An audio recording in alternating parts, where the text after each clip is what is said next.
السلام علیکم دوستو، اب گندم کے بارے میں حوالے سے بات کرتے ہیں تو راجر پور قبائلی علاقہ میں 3500 سے 3800 روپے تک رہی۔ اس کے علاوہ مکئی کی بات کرتے ہیں تو ہرون آباد میں 2650 سے 2925، اوکاڑا گالا منڈی میں 2850 سے 3300، جبکہ سہیوال میں 2600 سے 3200، اس کے علاوہ عارف والا میں 2700 سے 3125، جبکہ پاک پتن میں 2700 سے 3100، اس کے علاوہ بوڑے والا میں 2800 سے 3180، جبکہ میاں چنو میں 2700 سے 3200، اس کے علاوہ حاصل پور میں 3200 سے 3025، جبکہ خیر پور میں 2800 سے 3050، جبکہ کیر پکا میں 2800 سے 3000، اس کے علاوہ دنیا پور میں 2800 سے 3050 تک فیمہ ریٹ سے۔ دھان کی بات کرتے ہیں جو گجرا والا میں 1500 سے 1600، اس کے علاوہ سرسوں کی بات کرتے ہیں تو جوہی میں 6300 سے 6600 تک فیمہ ریٹ سے۔ اس کے علاوہ کپاس کی بات کرتے ہیں تو پلان میں 13500 سے 13900 تک فیمہ ریٹ سے، جبکہ تلی کی بات کرتے ہیں تو پلان میں 11500 سے 11900 تک فیمہ ریٹ سے۔ جب دال جوار کی بات کرتے ہیں تو اس بھی گالا منڈی میں 2880 سے 2900 تک فیمہ ریٹ سے۔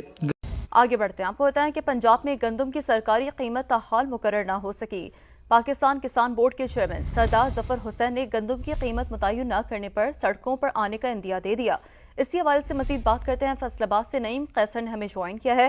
نعیم، بتائیے گا کیا کہنا ہے کسان بورڈ کے چیئرمین کا؟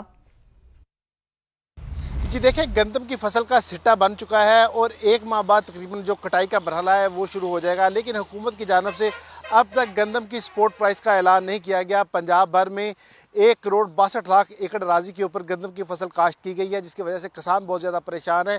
صدر کسان بورڈ پاکستان سردار ظفر حسین میرے ساتھ موجود ہیں، ان سے ہم اس حوالے سے بات بھی کرتے ہیں، ان کا کیا کہنا ہے۔ ہم نے گورنمنٹ سے مطالبے بھی کیے ہیں، ایگریکلچر کمیشن میں بھی بات کی ہے، لیکن گورنمنٹ نے کوئی اعلان نہیں کیا، تو مجبور ہو کے میں نے ہائی کورٹ میں کسان بورڈ پاکستان کے صدر کے طور پہ ریٹ کی ہے۔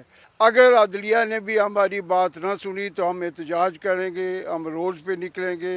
نہ صرف فیصل آباد میں بلکہ لاہور میں بھی احتجاج جو ہے وہ کیا جائے گا اس حوالے سے۔